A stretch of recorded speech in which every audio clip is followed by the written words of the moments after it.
members, and with his health issues, it was really a very difficult time. And he had been praying for some time for someone to come and help and work with him. And the story of Marcelo Brondo is really how God brought someone to work with Jorge, and how those last months before his death, Marcelo Brondo and Jorge Molina bonded. Marcelo would have to go into Cordova, about 45 minutes away from Carlos Paz, and he would go into the city, and there, after his doctor's appointment, he would meet with Marcelo, and the two of them would pray together about the work there in Carlos Paz, and what can they do, and how can they work together in the future. And the Lord took Jorge at just the right time. And a very emotional time, really, for us and for his family. His Vilma, who is, again, with breast cancer right now, and a very difficult time for them as family. And the church was down to about a dozen people, and you'll see something of what God has done since that. And so maybe just to see if we could, you can read these things faster than I can, and I'm sure much better than I can, but the history of Marcelo Brondo is one of starting a work way up in the high mountains of Argentina, up about, I believe, something like about 11,000 feet or something, is the city of Cache, and way up in the north of Argentina. And as a church from Cordova, where Sam Masters is and has the William Carey Seminary, they sent Marcelo and his wife and daughter there, Nancy and Priscilla, with him. And they went up to that area, and let's see what we've got here. There we go. The inhabitants of Cachi are really from the, let's see, here we go. Part of that whole empire, the Incas. And in a sense, when we think of the Inca Empire, we kind of think of something long, long ago, but there's still, for instance, about 11 to 15 million people that speak Quechua. And so this whole influence all the way down in that area. And so when you go to Cachi, if you're a tourist, they love you. You have money. If you come there with the gospel, of course, you're an enemy. But just being from the outside, that is an Argentine going to this city, you're rejected. You're an outsider. And it's a very indigenous kind of thing. Hundreds of years, their religion has been a mix of nature worship, Catholicism. And so you have that element there of what's called the Pachamama, their earth worship ritual. And it really is very much a part of that whole culture that's there. And when we went there, Sam Masters and Nancy, my wife, and Carita with Sam, the four of us went there on a trip, and you start to feel all these roads and all that you're going through and everything. You feel like real missionaries, suddenly. I mean, this is quite an experience getting there. And they're on the way there, there's just thousands and thousands of people going for this festival that was this huge thing. I mean, it goes on for a whole week, people coming from all over. And anyway, just an amazing story there of these mixture of strange religion with Catholicism. And they began to work there after years of working in that area. The church people going up there and working and establishing this work. They then had this real amazing breakthrough with people. He had started a radio program there in Cachi, and with this, their outreach to children, the program, of course, inviting others to the work that was there. And then they really did build quite a home that's pictured right here. And then here he is really, Marcelo Brondo is very good constructor, builder. And they, as it says there, they have a handwritten copy of the Great Commission buried there as part of the background there. And the baptisms. Really, one of the nights that we were there, we thought we'd be preaching, but we decided, as about 45 of them gathered on a Wednesday night for a prayer meeting, we decided instead of preaching, we thought we'd just start around the room and find out how they've all come to Christ in different ways. And all those people, it was just a room full of tears. It seemed like Ephesians chapter 2 was the chapter for everybody, how they were dead in sins and how the grace of God came to them. And so it really was an amazing night of hearing of God's grace and how these people really from a whole nother culture and world have come to know the Lord. And so this was really an amazing night. I still remember, of course, if you're in Argentina, which you have those wonderful asados, barbecues. They bring all these different cuts of meat.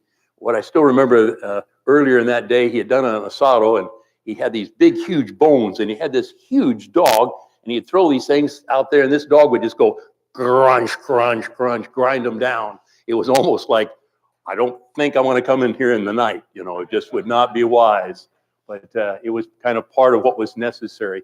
And so I mentioned how this conflict of these cultures are so real, in that their daughter, Priscilla, when she was 4, she arrived there with them and went into the local school.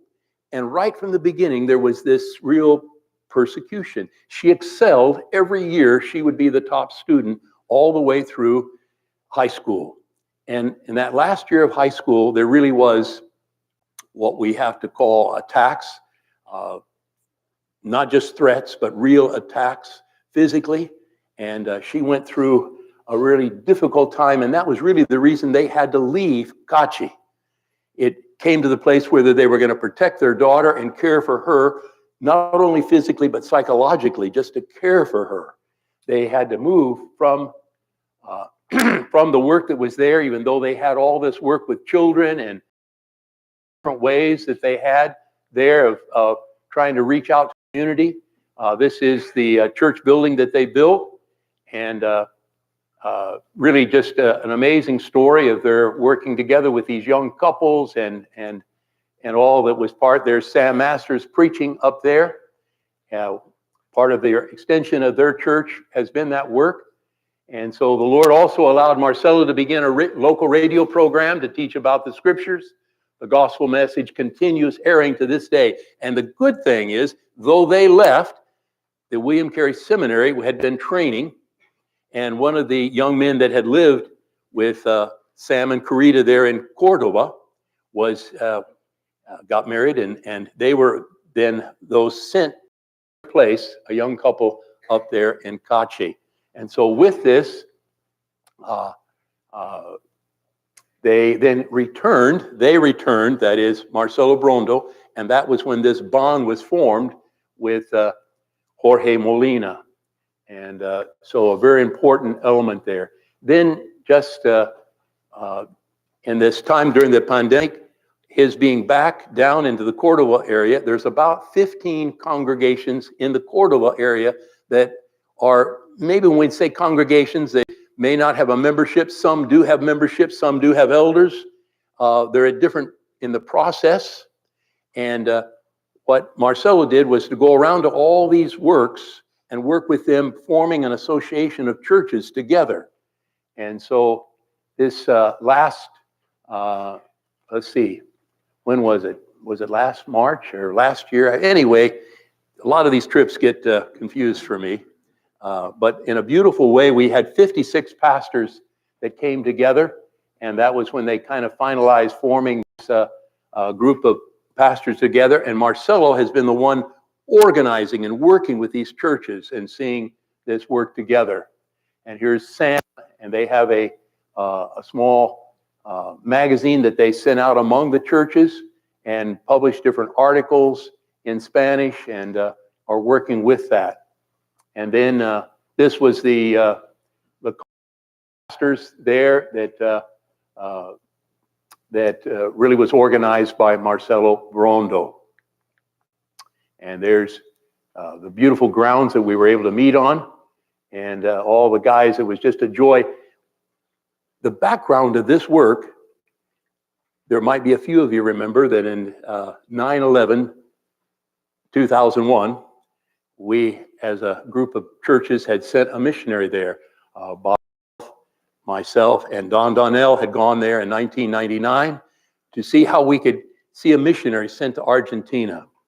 And answering that call that was given, we spent about 3 weeks there trying to see how that could happen. And when Don Donnell went there in 2001, he landed on 9/11. And of course, everything changed while he was in flight. And he spent some weeks there just waiting what's next. And so he was the one who started the work there in Carlos Paz. And so during that time, there was not another like church that would have been Reformed Baptist kind of church in any of the areas that they knew of. And through the conferences we had the contact then with Sam Masters, and this working together as churches. And it's so important that it's not just one man doing this, or a group, small group somewhere, but all these men encouraging and working together with one another.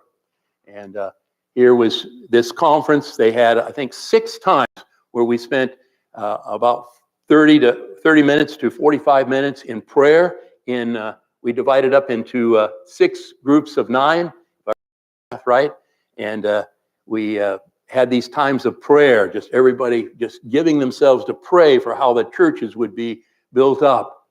And so then we had times of questions with some answers that I think were good also. And we worked at that.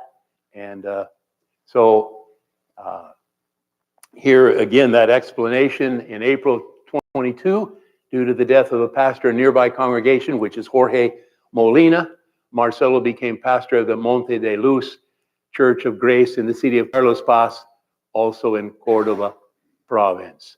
And let me just say a word here. Since Marcelo has gone there, he has gotten young people to come in from other churches and distribute on 3 occasions like 2,000 invitations through that whole area. And from that, he's gotten some people who have come to the church. And then besides that, he visited all the people who over the years have either come and left or whatever, and has gone and visited all those people. And some of those have come back. And so with that, there has been this, really, when you think of 10, when I said 12, we probably have 12 when I went there as a special speaker, so we'd have 12. And it was really a struggling, someone used the concept, I think, earlier today, a dying church. Well, things were a real struggle time. And so we're so thankful for Marcelo Brondo and how the Lord prepared him to go and work with the church there and see this work go forward. They really ran out right away. Even though when you think of 12 people, if you triple that, that's like 36. And so suddenly you're all the seats are full. And so they had a whole group of children coming in that they didn't have before. So that right next to them is a place used for music lessons during the week. And so they have been able to rent that and have that for their children's work together there. And then Marcelo, he has that nice voice. Some of us have a voice that people kind of don't want to listen to, it's kind of too gruff. Marcelo, really, it's an enjoyable voice to listen to. And he has 5 hours, an hour each day of the week, Monday through Friday, that is, on the radio. And so there's 3 times on one radio station and 2 times on another radio station, and has this outreach that's there. So again, praying that there'll be more churches as there's outreach through the radio. There'll be more groups that'll be able to be reached, and this church planting will go on. And from the seminary, there'll be someone, as this work is built up in Carlos Paz, there'll be one of the students from the seminary that'll be able to take that, and Marcelo will be able to continue raising up other works. And so we have this work that is ahead there. And here is a picture of Marcelo and his wife, Nancy, and a verse that he put here: "You did not choose me, but I chose you and appointed you that you should go and bear fruit, and that your fruit should remain. That whatever you ask the Father in my name, he may give you. And so I would just ask that you really do pray for that work there. It has been such an encouragement when we were, is this thing even going to exist? And then the Lord has, in his grace, raised up Marcelo Brondo in that place. So if you do have questions, I think for time-wise, we don't have time here, but I'm more than anxious to talk with you and chat with you about Argentina and the work that is there, or any other part of Latin America. Adios sea la gloria. What is it he's applying for? What is it? Service church planter. Is that correct? Church planter, in the sense that his work is that of seeing this church revived, and then his whole direction is to continue to see. We have about 15 other works in that general area that have been raised up, a great deal of it through the seminary, because there's groups that have been formed all around that whole area of Cordova. And so he's going to continue as this work is built up, then his desire is to see another work built up and started. So church planting is what God has given to him the experience to do. He helped plant something like about 20 years ago, the church there in Cordova with Sam Masters. And then there has been this wonderful work up in Cachi, and now he's there in Carlos Paz. And the idea is for him to continue doing that kind of work as these students would fill in these different works.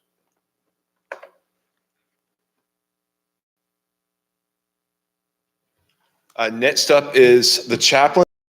Are we good there? Jonathan Black, is he on? Okay.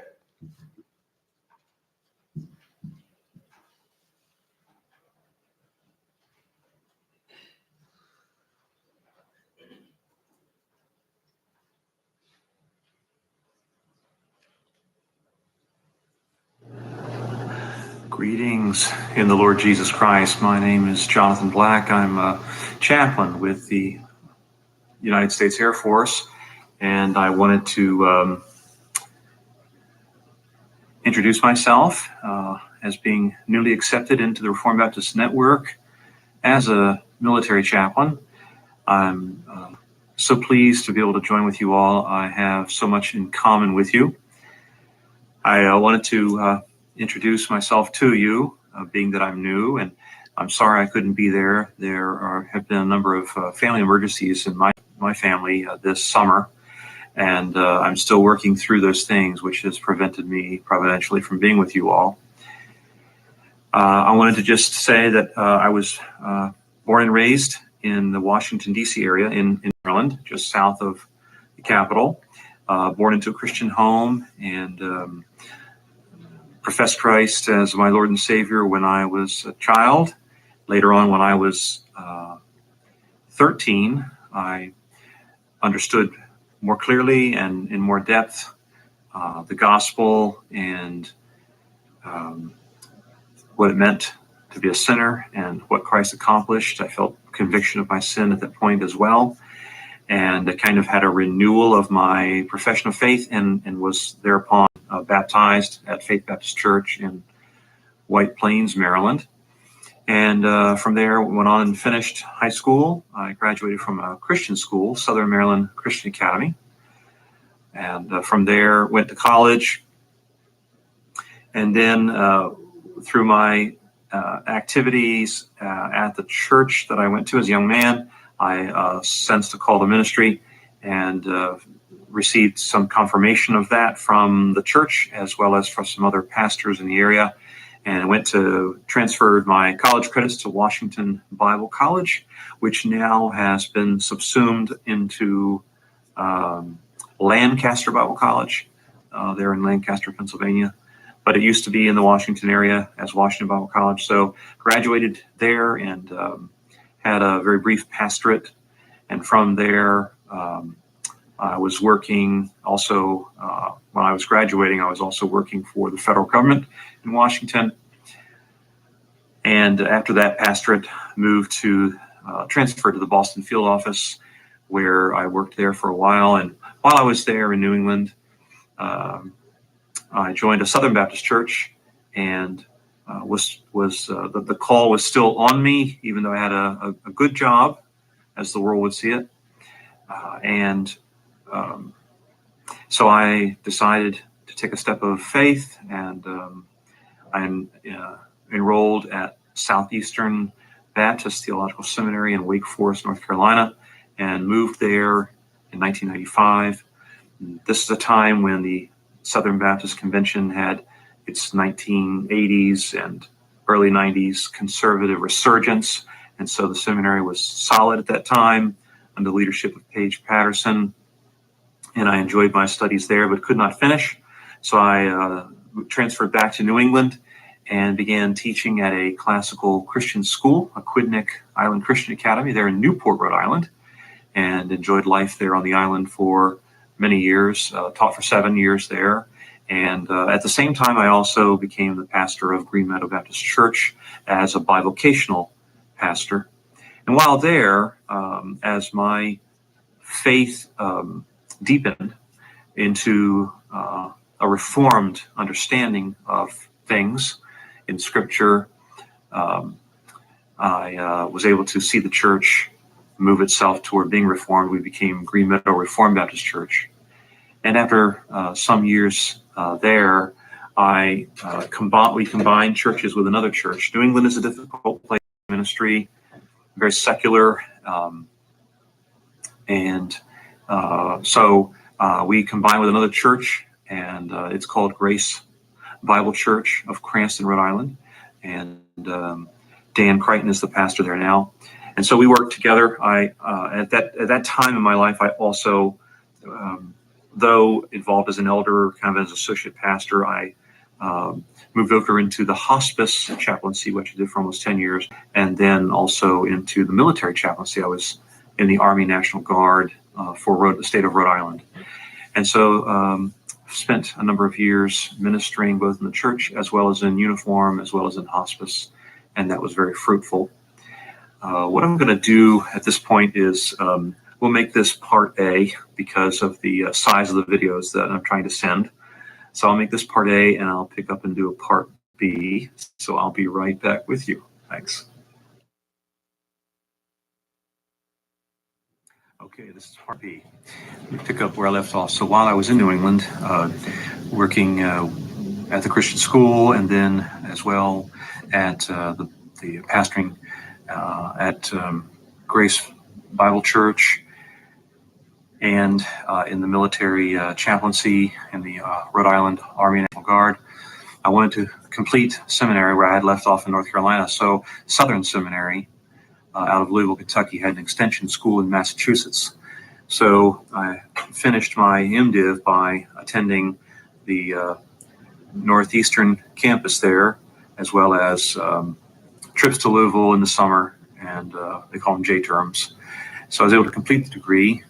And then from there, I went on and finished up another degree, a Master of Arts in Modern European History.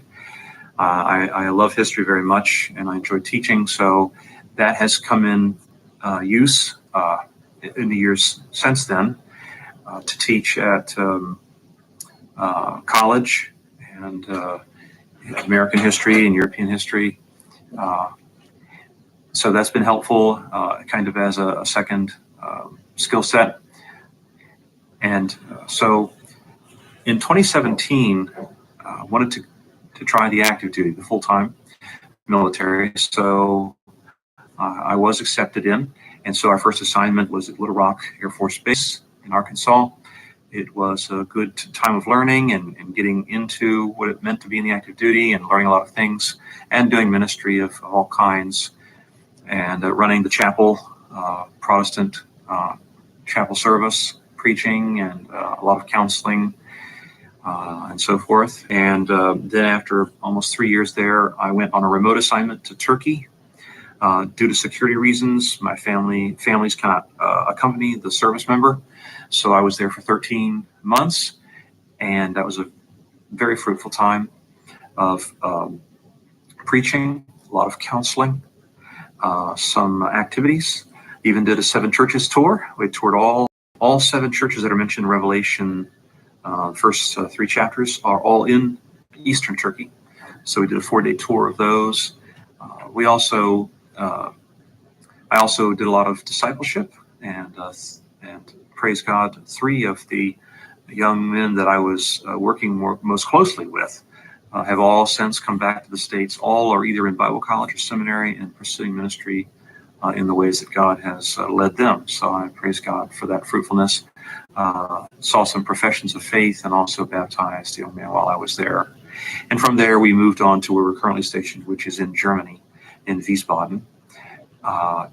It's a unique position, working closely with the U.S. Army. And I've done a lot of visitation as well as counseling and visiting the troops in our various locations scattered throughout Eastern Europe. And of course, with the Russia and Ukraine war going on, that has intensified the visits, the mission, the operations. And so that's increased more stress and anxiety on soldiers and airmen and families. And that provides me with more ministry opportunity to bring people to Christ. I do want to highlight one example recently of ministry there. Some of you are familiar with Ken Sande, who wrote the book Peacemaker, and he has a ministry called RW360, Relational Wisdom 360. And it's basically combining some of the good aspects of emotional intelligence with biblical wisdom.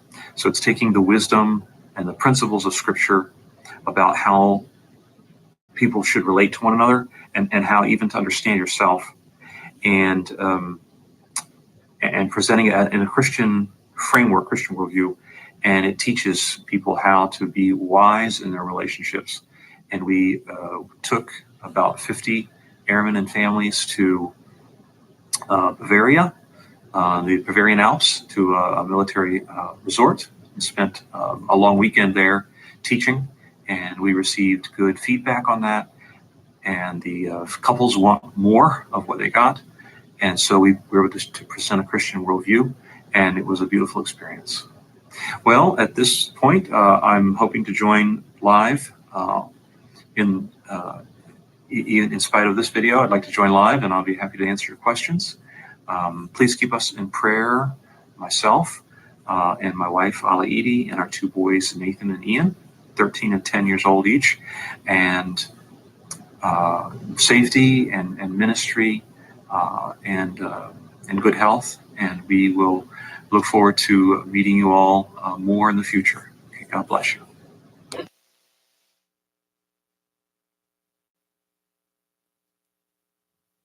Do we have him on, Derek? There is no plan to have Jonathan live. He's in a traveling mode. We weren't sure if we could secure him, but I'll just tell you that Jonathan has been in somewhat of a family crisis season, as his brother died very unexpectedly about a month, maybe 5 weeks ago. And then when he got back to Europe, he's been stationed with some of the troops, somewhat related to issues with Ukraine. Then his mother died, so he had to come back, and he's been in transition. So we don't have him for Q&A at this time. We're just considering that video as being an adequate introduction. Thank you, Mark. All right, any questions about any of our missionary, Marcelo Brando or Jonathan Black? I just want one point of clarification. I think in your, this is page 64 and 65 is where their information is located in your notebook. And 65, it says that Marcelo Brando would be a service church planter. I don't believe that's actually a category, and we've discussed this, and it should be, he will be a service missionary. And that means that the servicing, the finances will go through RBNet for him as a missionary in that country. It'll be ongoing work. He is planting churches, but the correct category should be, I think, service missionary. Now, at this time, anybody need the ballot? We're going to do the second vote. This is for all the churches, associate members, the individuals, and for missionary chaplain. So if you need a ballot, remember 1 per church, but if you need a ballot, raise your hand. Otherwise, you can go ahead and fill that out now and pass it down to the end of the row so we can collect those. And we're going to report back, Lord willing, before dinner on the results of that question. Aaron. On that ballot, you said you were going to come back Yes, I thought we did. Did we do a presentation? Yeah, the video? Yeah. Yeah, I think there was a video from Mark Chansky, Faithful and True Baptist. Didn't we have a video for them for the associate membership? Yeah, okay. So it was there. Yeah. Well, there were a few churches along the way. You know, it's easy to get confused.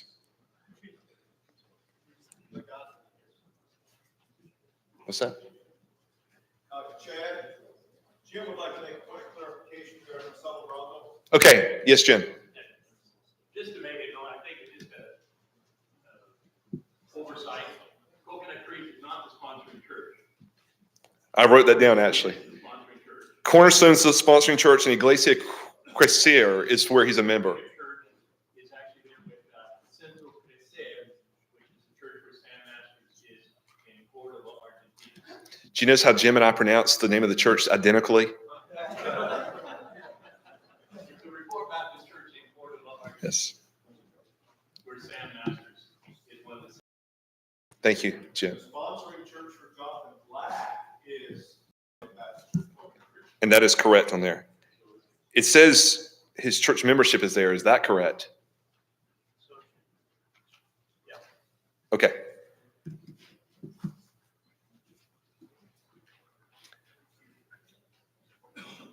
All right. Anyone still filling that out? Okay.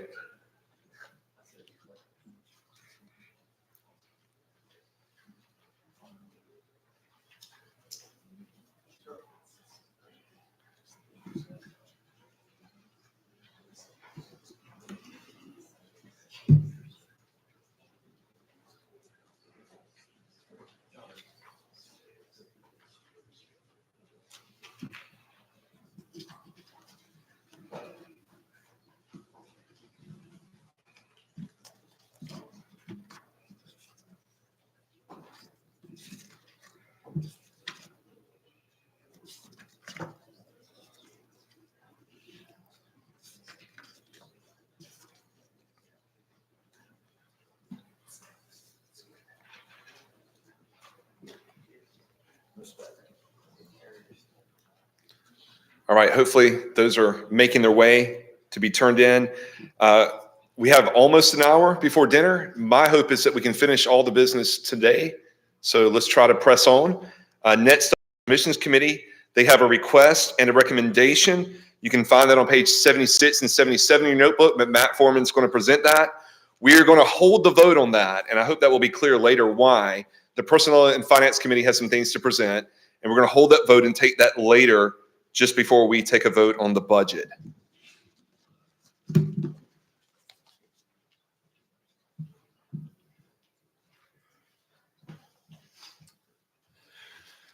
So how many of you are overwhelmed by the amount of information you've received today? And it all seems like a blur, and that's a good thing, but it highlights the ongoing need for communication. So last year, the Missions Committee met and identified a list of initiatives, priorities that we perceived for a network. And the number one desire we had, as you'll notice in the notebook, is to develop RBNet's online presence as a forum for publication, communication, and awareness of Great Commission opportunities, philosophies, and priorities. Because of the continued growth of the network, an online portal would serve our churches by providing more accessible and understandable content, overcoming information overload, connecting churches with our missionaries, and growing an awareness and interest in evangelism, missions, and church planting. Specifically, we are recommending the network appoint a man with pastoral discernment to serve as a communications and content editor, working with the RBNet office to develop an active content web presence. This could include regular video updates on missionaries and missions opportunities, soliciting and publishing articles, and recommending resources. So in our church, at this point, RBNet has 26, 27 missionaries, workers around the world. And your church might directly support a handful of those, and yet you get communications from them all. And we've heard from people in our church that it can just be overwhelming. Who's who, what names are which. And as we considered that need, and as the network has grown, we want to be excited about this work that God is doing around the world. We want our people to be excited about it, to be praying about it. But that highlights even more the need for communication. And what you realize then is that the work of missions also includes the work of supporting missionaries. And that's just as much a work of missions. Mark mentioned this morning, or the Finance Committee mentioned this morning, when something comes up where we need to get money to our worker in India and the banks there are causing trouble, we need people on the ground to figure those things out. And those are areas where we need that kind of service to be able to do this work. And so that really is mission work. And what we're perceiving in the network is we need that kind of thing. So it's a little bit more organization for our communication. And utilizing technology. And one of the things we have talked about is utilizing the website more to, on a regular basis, be putting up content that's available to our churches for your prayer meeting, that you could put up a video update from these missionaries that's regularly updated. So when you want to get those names before your people, they don't just have a name on a piece of paper, but they can see a face, they can hear a voice, they can get reports, and they begin to connect more with that work. And God uses that to encourage them, inspire them for prayer. We've also said that we have certain philosophies when it comes to how we think missions should function as a group of churches. And right now there's not out there any one source online for Reformed Baptist, philosophy of ministry, missiology, theology. And so what we thought is RBNet, the website, could facilitate some of those kinds of communications. We have core values of a network that are theological center, that's built around the 1689 Confession of Faith, and yet our gracious manner of working together, and yet our earnest mission to reach the world with the gospel. We could be regularly putting up content online that reflects those priorities, those core values, to be promoting the vision of our network, the ethos of our network, so that as churches, like we've heard this morning, have been coming more and more to a Reformed persuasion, can get a vision for what that can look like on an associational level. Last year, we made this recommendation, and as the year's gone along, and we've looked at the finances of the network and what this would actually look like, last May and June of this last year, we voted to approve a job description and to request formally that the churches set aside $20,000 to fund this position for 2023. So this would be a part-time position, maybe an elder in a church who could be bivocational, working in the church, but also giving part-time to devote to this kind of editing, content, soliciting, creation. So you'll see the job description there at the bottom. The communications and content editor will develop and oversee RBNet's online presence as a ministry portal for communication, promoting RBNet's core values and cooperative ministry efforts, missions efforts. This will serve the churches of the network by providing more accessible and understandable content and updates on RBNet missionaries and projects, as well as growing an awareness and interest in evangelism, missions, and church planting. It will also seek to spread and promote Reformed Baptist perspectives on theological and current issues that are in line with RBNet's core values. The communications and content editor must be a man with pastoral discernment, a heart for the work of RBNet, who has some technical ability and experience in online technology and communication. He will work under the immediate oversight of the RBNet coordinator, the Personnel and Finance Committee, and the Missions Committee.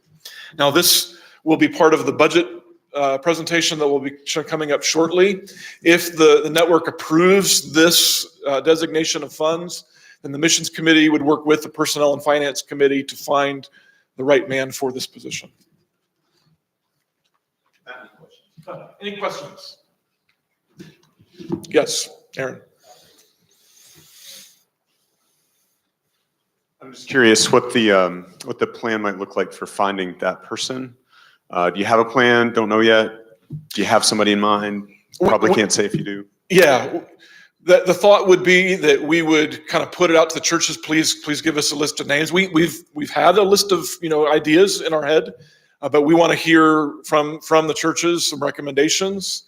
And rather than having to go through like a process of approvals, I kind of think we're asking that the missions committee and the personnel finance committee, the churches would trust us to go through that process and find the right person to bring forward. Yeah, Dustin. Does the man need to be a member of an RBNet church? We haven't specified that. I think that would be the preference for sure. Andrew, over here. When you say a portal, does that mean like we would have to log in? Would that be? Let me repeat myself. I know there's people online. When you say a portal, is that like a login, username more for pastors and members of RBNet, or would that be, because I know some of our missionaries are more, Yes. let's say, private, but I will say our church, we've been doing missionary of the month. So each Sunday we pray for a missionary. Mm-hmm. And normally I will call those in RBNet and I'll say, hey, what's going on? What do you need prayer for? And then others not in RBNet, the Jabellos and others, so it's more on the pastor. So I just personally think this is a brilliant idea. Yeah. So because we do have some that are working in sensitive areas, sensitive countries, there would probably be a part of this website that would be private and access only, with a password. But then others could be more public. And we've thrown around, the PCA has the By Faith online magazine. They're putting out a lot of stuff. Or Alliance of Confessing Evangelicals has several online ministry websites. Reformation 21, they're putting out blogs. Those have their own flavor. This would be more kind of a network-driven, portal for that kind of thing, but with a missions emphasis kind of overlaid on top of it. I will just say, whatever is online, might want to be somewhat limited to emails, phone numbers, and things like that, because I know personally, and maybe some of you also know, you get a lot of spam.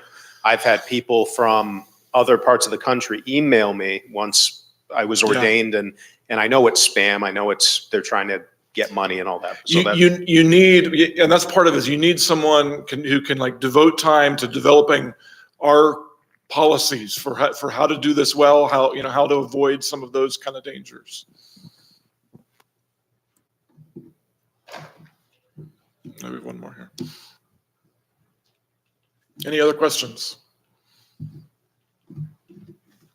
Thanks. All right, so I hope that made it clear why we're going to put off the vote on that. We're going to have the personnel and finance committees coming up. They have two motions. We're going to vote on those two motions and then present the budget. And what will happen next is we're going to vote on the motion by the missions committee. And if that's approved, we'll move forward with the budget because the budget already includes that. All right. So, and if it doesn't, we'll have to make amendments to the budget before we can vote on the budget. So that's why we're putting that off. So next up is Personnel and Finance Committee, Tim Feathers. He has two motions to present. And when he's done, I'll come back up and we need to take a vote on those two motions. I thought I had the page number down, but if you know.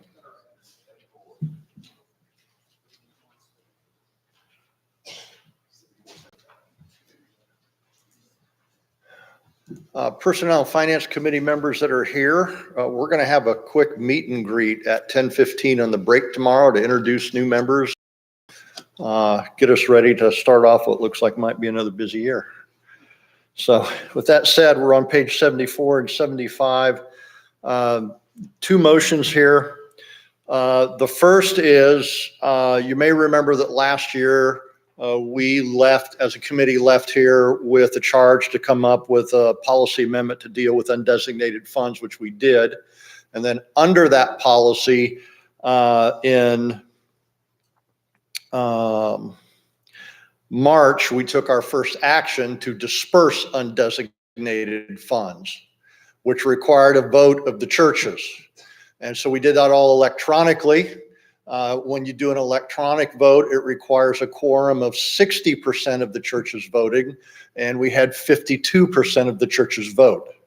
So that matter is still pending. It's now being brought before you here. That's on page 74. And so policy 3.3.n provides that undesignated gifts shall accumulate in the designated for future use fund until the amount exceeds $5,000, at which point the Personnel and Finance Committee, in consultation with all other committees, will make a recommendation to the churches for a vote on its expenditure. As of the June financial report, we had $6,300 in that account.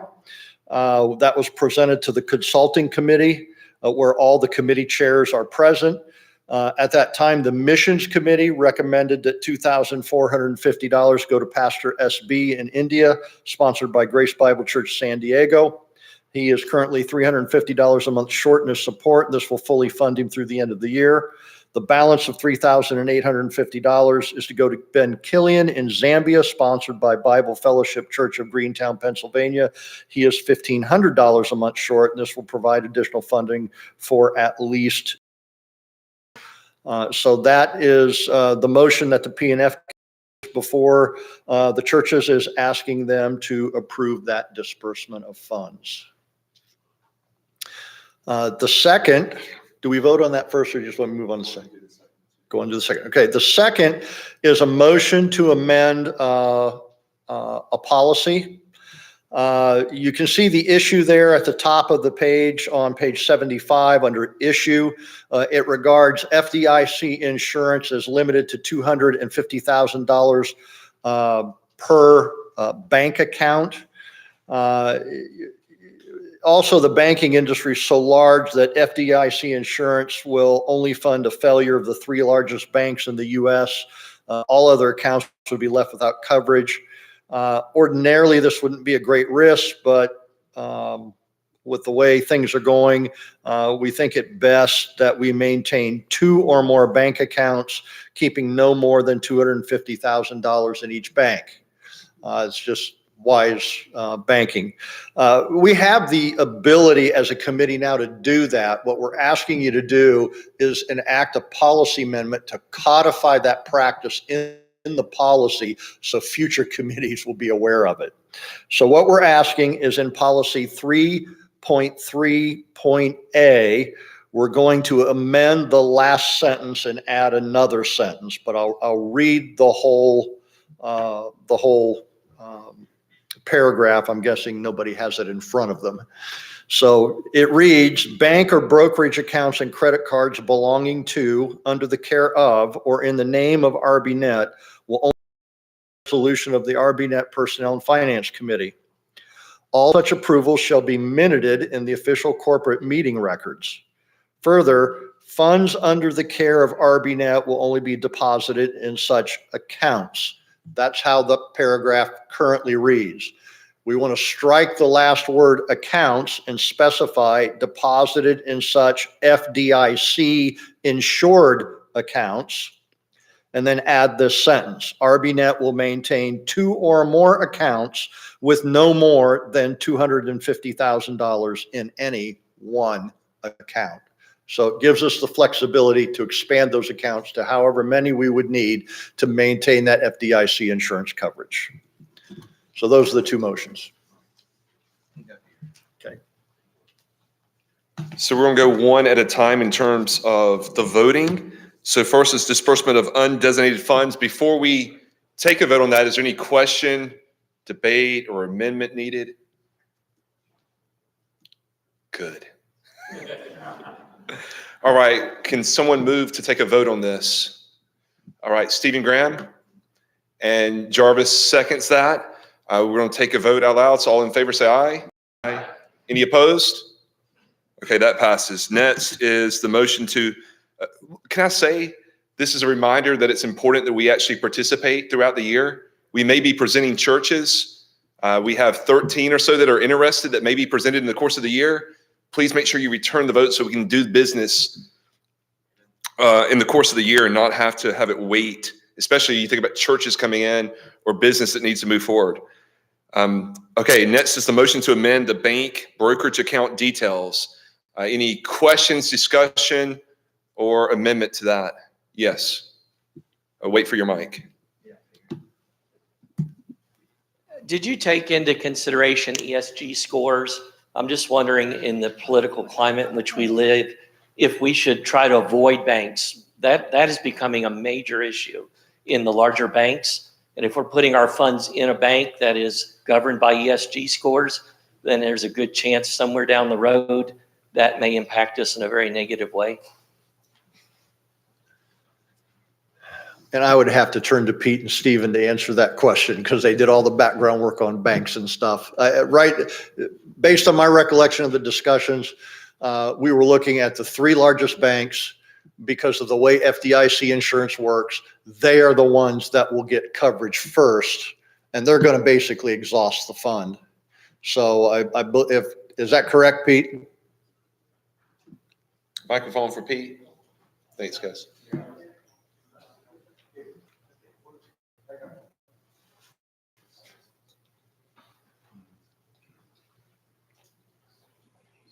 I don't particularly want to get into the politics of the situation, but I will say that this was a situation where we considered it necessary to consider the possibility of antagonism from some of these very large banks. And so, yes, this was directed at the question of social credit scores and other antagonistic measures that might be taken. And beyond that, I think we should limit our discussion to the fact that we're going to find the safest banking relationships that we can find, both creditworthiness and social engineering worthiness. So I hope that answers the question. You did a good job. Okay. Any other questions, amendments? Just asking, is this the exact language in this motion that's going to be in the policy? Yeah, Is it I mean, I think I can answer that. That they have the wording down there. So as he read off the old one, you could see the changes, but that would be the new wording, correct? It says will only be deposited in such accounts, FDI insured accounts. There's a couple of words too many, maybe? That first accounts should have a strike through in it. That's the old language. Oh, okay. That's being replaced by what follows. Okay. Good catch there.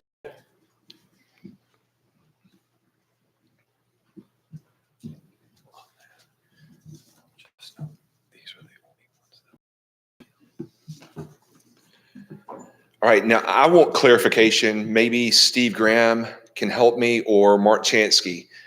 We now have the votes back on the churches. Could I announce that, and then are they included in this, or do they have to wait to participate in the votes? Anybody know beyond me about that? Gordon can correct me, but I would think if they've been voted in, then they can participate in these votes. Anybody else have objection to that? Reason why I can't? Okay, I get a thumbs up from Matt. He's kind of like the Pope here. Pete assures me that there is precedence, and we've done that in the past. Okay, great. Wow, memory's better than mine. Yes, Kevin. Just to clarify, each of those new churches would have one designated voting representative, is that correct? Yes, so they still need to, at some point, let the registration know who the designated voter is once they get received. That's a good point, Kevin. Sorry about my Pope comment. We don't actually have popes here. Okay. All right. Let me announce then that every church was approved for full membership and associate membership, and every individual was approved, as were the chaplain and the service missionary. So approval for everyone who was up this year. So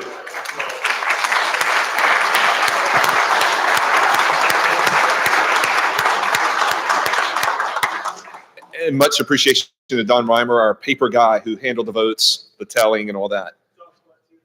John Sweat too. Okay. So let me be clear then, of the ones that just got voted in, if you are the full member church, your church may now place one vote. We will do this orally, so if you're sitting around someone that's more than one person in your church, sort this out quickly. Okay, so now you're included in this motion.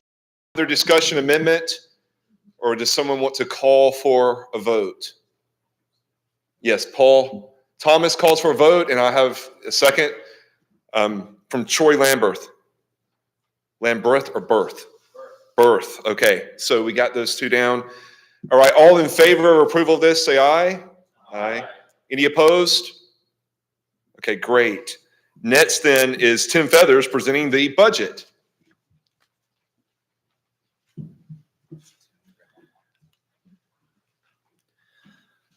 Okay, you'll find the proposed budget on pages 52 and 53. And if you have your book, I am going to ask you to turn there. One of the consequences of growth is our budget starts to become a bit more complex. And I will tell you that this year's budget, you're going to see as I go through it, is we're taking a step of faith here to move the network ahead in the context of this growth that we're experiencing. So I'm going to try to lay out the budget impacts of this budget as best I can. So I want to focus your attention on page 53. The top half of page 53 is projected income. Okay, and it's projection, it's an estimate. Now it has some historical background to it that is pretty solid based on Pete's years of experience. And those estimates are based upon number of churches in the network, with an estimate of adding 6 new churches a year, with a approximate dollar value that churches have historically given, and that dollar value increasing at 5% per year. So that's kind of the formula that we use to project income through this multi-year. And so you can see the first column says 5/31/2022. That was the state of affairs at the end of May. The next column says January through December. It says 19. It should say 22. That's annualizing that amount, extrapolating it out to the end of the year. So that's what this year's budget would look like. And then we have the projections for 23, 24, all the way out to 2031. So that's the projections we're working with to try to calculate a budget. And so what you can see is what we are annualizing for this year is a projected total income of $141,782. Okay. So now if we go down to the, let's go down to near the bottom of the page where on the left, you'll see where it says total expense. And if you look at that January to December annualized column, you'll notice total expense is projected at $120,382. That's how much we are projecting we will spend for all of our operations this year. And then the line below that shows $21,400. Okay, so that means that's how much we're projecting we will have left over after we pay all the bills this year, so to speak. And then if you go down to the bottom line of cash on hand without mission funds, okay, so this does not include what we hold in our bank accounts to service our missionaries. That money comes in from them, it goes out to them. That's just a straight in and out movement of money. This here is what comes in from income from churches, income from individuals, and is used for our operational expenses. There's a number down there that says $124,800. That's going to be that $21,000 left over plus what we've got left sitting in the bank from previous years. Do you track what those numbers represent? Because this is going to get important here in a minute. So this year, we are proposing a rather bold budget that is seeking to move ahead. And there's going to be 4 main areas that we have budget impact. One is if you look at the bookkeeper expense, you'll notice that's a new line item expense. We had well, Chris was doing most of that work and just getting buried with the volume of it. So we brought in a bookkeeper. We're now going to have a $3,500 expense through the rest of this year, $6,000 next year. So that's an increased expenditure. If you look clear down at the bottom, right above total expense, it says web hosting and development. And you'll see for 2023, that's going up to 8320. That's because we're expanding basically our web services, and this is complementary to the proposal that Matt just talked about on the web content editor. So what Matt talked about is somebody to develop content. What we're talking about is Derek Archer's services to give us the technological platform to deliver that content. Those two have to work hand in hand. And so we have a proposal from Derek for this next year on how we want to expand those web services to go along with that. The next one you see is the content editor that Matt just proposed. And we have $20,000 line item there. And the last is payroll expenses. And we have impacts in a couple of areas there. If you remember in Mark's report this morning on the coordinator's report that we were phasing in his salary. He started at 50-50, then 60-40. And this year we were supposed to go to 70-30. Okay, but Mark's employment situation has changed. He's been working full-time for us most of this year, but doing it at a 60-40 or at a 60% compensation because the 40% is not there anymore. What we are proposing in this budget is essentially this: the worker's worthy of his wage.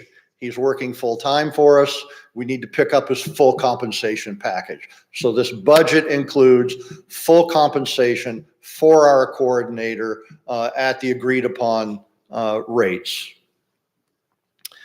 The other thing this includes is an 8% wage increase for our employees, which right now are Mark and Chris, and that's just keeping up with the cost of living. So what you see there is, if you look at the projected annualized total expense for 2022 is $120,382. If you slide one column to the right for 2023, it's $203,076. So you see the budget impact of these proposals. Now, what we will be carrying into that is a projected income of $137,252. You'll notice then that at $203,000, that means we are $65,824 short. But we have $124,800 sitting in the bank to cover that and then some. And so if you look as we go down the line here, and if you look at that cash on hand without missions funds, by the time we get to 2025, we're projecting that to be at $8,854. And from there, it starts to go up. And that's based on those projections of income of adding 5 churches a year, those churches increasing their giving by 5% per year, and working that out. So do you understand the things that are going to really impact this budget and the anticipated revenues and costs and how we're projecting that to play out over the next couple of years? So let that sink in. Pete's got something to add, and then any questions. Yeah, there's a couple of things that I'd like to point out in these numbers that occurred to me as we were listening to all of these excited churches coming up that are considering joining. We drive the projections based upon an assumed average giving of every church that's in the network. And we've been pretty close so far. But when we start seeing the levels of excitement that I'm seeing today, we didn't include the possibilities of these 13 churches that are thinking about coming in next year. Yeah.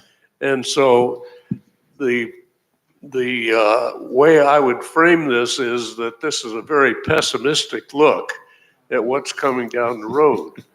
And I want to also emphasize the fact that all of the churches that have been in here since the beginning need to catch that enthusiasm and increase their giving to the network. And we won't even be thinking about this in 2 years. Be joyfully reformed, brothers.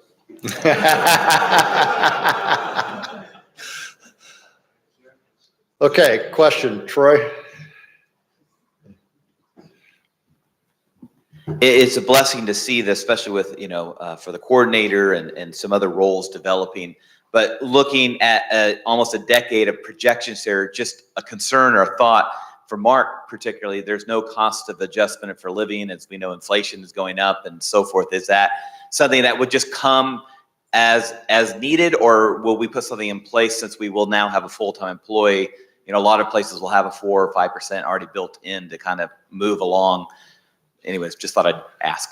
Good. Yeah, no, that's a good question. What we've been doing is we take that case by case. Like, for instance, this year at 8%, that's generally more than what you might see, but we had inflation was really up there this year. So that was based on what the actual need was. So that would be something we'd be plugging in every year. Yeah. And right here. Yep, Park Ashley, Dayton, Ohio.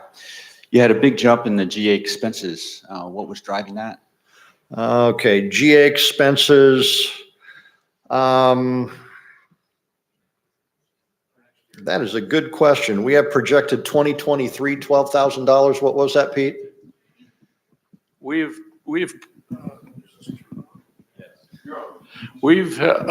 assumed every year since we started that we would have $12,000 in GA expenses. What we're not including in there is that the GA expenses are covered by the registration fees, and we have not included the registration fees in these projections. And what I want to make a comment on that last question that was raised. We try to hold constant as many things as we can because we're trying to focus on the effect of one particular set of situations. We're trying to examine here, can we afford the increase that we're proposing in the budget, not considering all the ways that we might need to spend the funds. We show that we've accumulated almost $500,000 over this period of time. So if we need to increase expenses, we'll use up that $500,000 that we're building up. But if we start trying to modify everything in the projections, we're not going to be able to understand what we're projecting. Yeah. So that's why we do it that way. If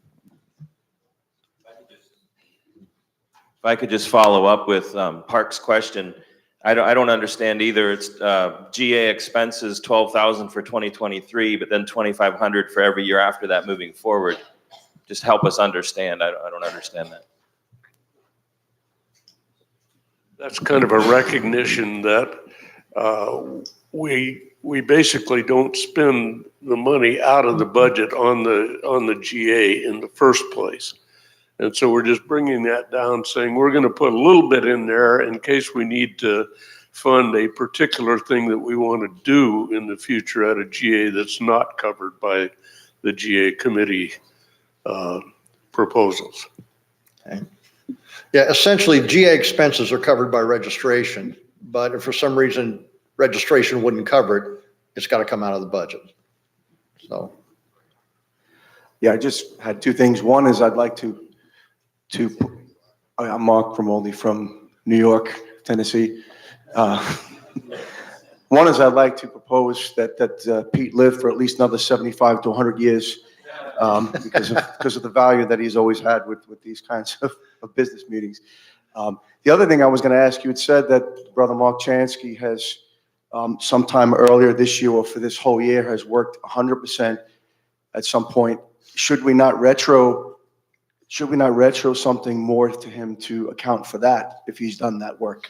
Should we not give him something additional if he's done that this year? Why are we not going to? Yeah, specifically at his request. When he found himself in that position, we considered bringing it to the church's mid-year for a vote at that time. He very strongly and convincingly requested that we not do that. You could always give the money to some other brothers here, brother, if you don't want. What are you doing for dinner this evening? So we essentially honored his wishes on that. I mean, we see the Apostle Paul refusing support at times where he thought it may be detrimental to the advancement of the kingdom. And Mark was just trusting the Lord to provide for him and said he was ready to get after it full time, and off we went. Okay, other questions? In years past, we've been given an estimate per church giving. We're talking in general numbers. We did that last year and we did it again this year. No specific amount, but obviously there is some amount that you guys have in mind that each church gives, you know. So could we get that number? It would be helpful to have a solid number of what you would hope that each church gives. I believe that number is between $2,000 and $2,500 per church. Is that right, Pete? Well, I thought we raised it to 50,000 a month per church.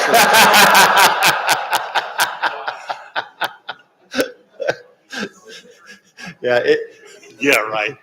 Yeah, it is in that range. And again, just some things to keep in mind as you set your budgets every year. If your practice is it's the same dollar amount every year, as the cost of living goes up, the value of that goes down.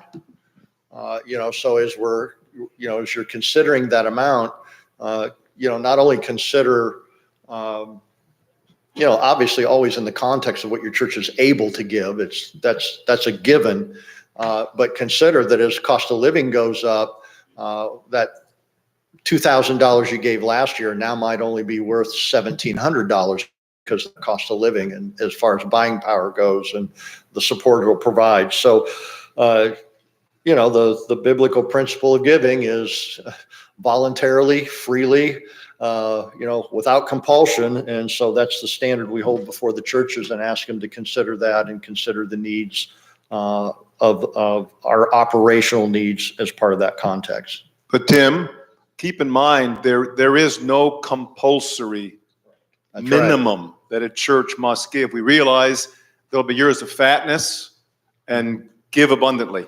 But there may be in your church years of budget leanness. So give as you're able. Yep. Anything else? Okay, Baruch.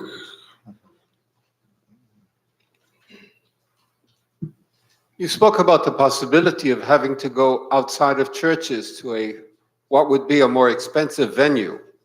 If registration expenses are going to have to cover all that, it might become cost prohibitive to some. Have you taken that into account? What's that?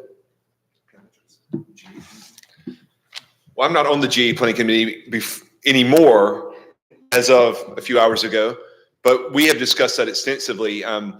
We're looking into possibilities and seeing what the cost would be. But right now we're paying for a hotel separate from registration. If we're looking at a conference center, that would be included with that. And so we're hoping it may be more, but it may not be much more.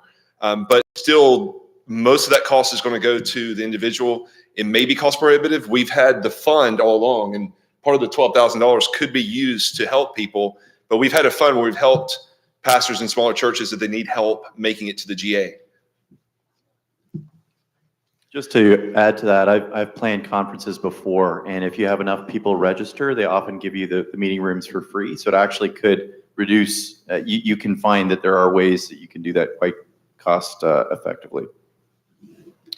And as far as budget projection goes, Baruch, no, we have not gotten to that point yet. We just started to entertain those possibilities, and it really hasn't progressed to even any kind of an in-depth discussion yet.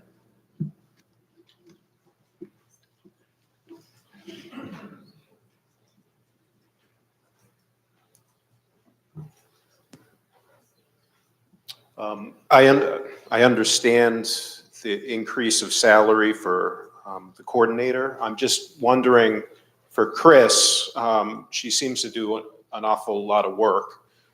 Is that included in the payroll expenses other? Is that her salary, or has she?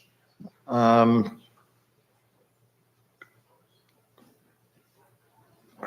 is she under the other line item, Stephen?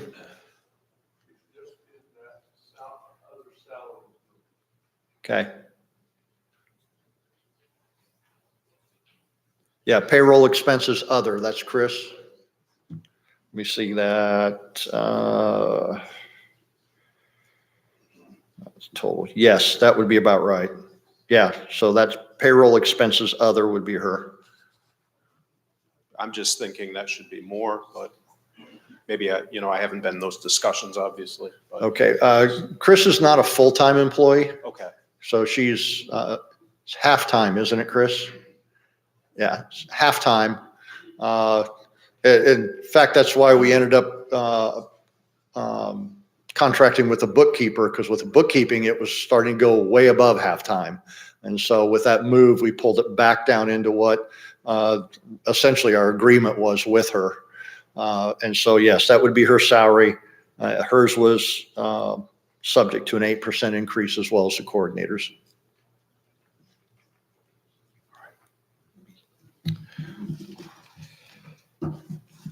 Okay, now just to remind you of the flow of things, what I'd like for us to do at this point is for someone to move for us to vote on Matt Foreman, the motion he brought from the missions committee, their requests and recommendations of a communications and content editor.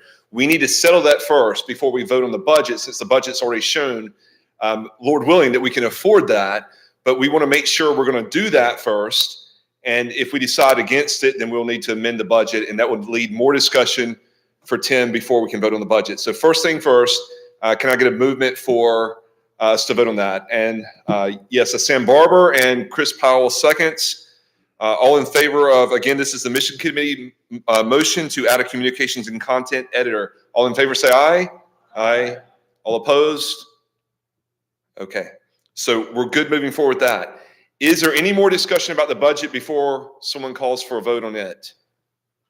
Last chance to discuss that. All right, would someone like to move to vote on the budget?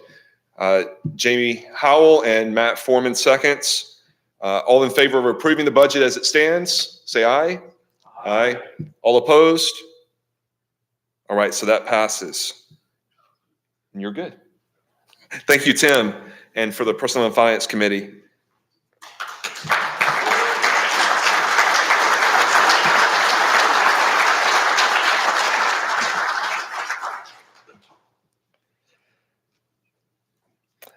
All right, next up is the date for the 2023 RBNet General Assembly, and the location is Grace Baptist Church of Taylor, South Carolina. They're going to host September 18th through 21st of 2023. Again, that's Monday night through Thursday noon, the way we've done previously. Yes, okay. Grace Baptist Church of Taylor, South Carolina, September 18th through 21st, 2023. So that's almost identical dates, same time of year. We're going back to Taylor's. We haven't been there in a while. And they've made some renovations to the building, and they've welcomed us there. Yes. Okay.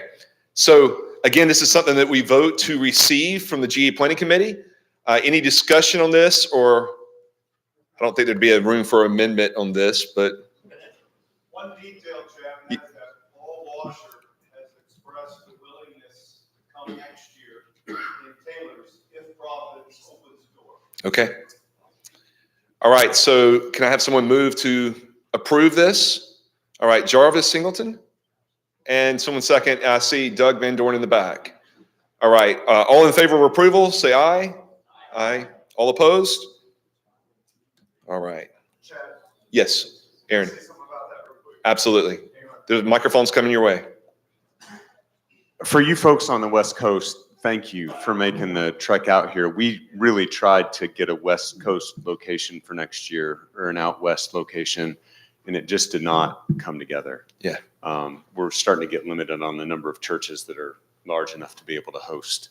So our apologies. We know that it's a sacrifice to cross the time zones, and we'll see what we do in the future. Conference Center may be part of that answer, but just wanted you to know that we're not just trying to have a East Coast, Midwest bias.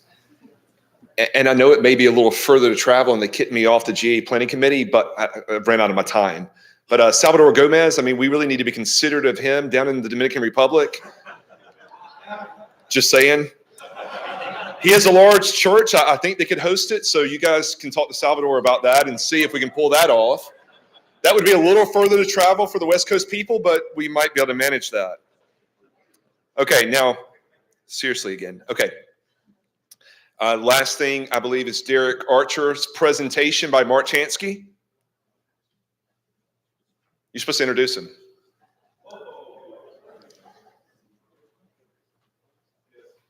Derek Archer has been. Mike's not on. It's not working. Derek Archer has been our cyberspace insight. We brought him on board early this year, and the Lord has used him for great good. And I've mentioned him already. And the official introduction of Derek Archer. He's a member of the church at Rincon, Georgia, recommended by Nick Kennicott and Sam Barber. So here he is on stage now. All right, don't ask me to preach, but if you want me to help with your website or any other digital piece for your church, I'd be happy to do that. As I heard some member churches say even today, how do people find out about you? Often it starts with a Google search, right? A Reformed Baptist church near me, or Christ-centered church near me, or evangelical church near me. So I believe Paul would be very proud of the internet. A chance to be able, with a few clicks of a button, share the gospel with the entire world.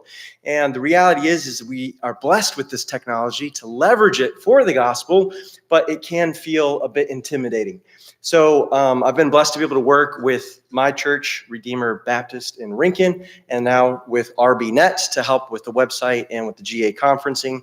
The registration process there. If you had problems with that process, that's my fault. You can blame me. It's okay. If it went very smoothly, you can thank Chris Bice. So the couple things here that I would like to present to you. We've got a booth in the back here, and you want a video for yourself or your church, that's free, okay? That's complimentary. Come back there. Kendra's back there in the back. She's got a video camera. I'm back there. Just introduce yourself on camera. Introduce your church. We'd love to give that to you as a gift. Take that back. Put that on your social media. Put that on your website. No cost to you, okay? In addition to that, I'd love to have a conversation with you about several different things that we can help your church qualify for, including a $10,000 a month Google AdWords grant. That's something that opened up after COVID. It used to not be available to churches to be able to qualify for that, but that's something during COVID that they did extend to churches. So basically, that's a grant from Google that allows you to compete for those terms on Google for free. Things like Reformed Baptist Church near me, or Evangelical Church in my city or in this area. So those are a few additional resources we'd love to make available to RBNet churches. Once again, I'm in the back. There's a booth back there. We'd love to catch you on camera.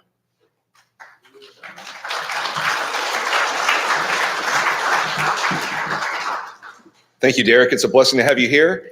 I know there's still that tendency in many Reformed Baptists to brag about not being cool. We joked about that earlier, but really, the internet, I mean, people who are coming to our churches are finding us there, and it's okay to be a cool Reformed Baptist.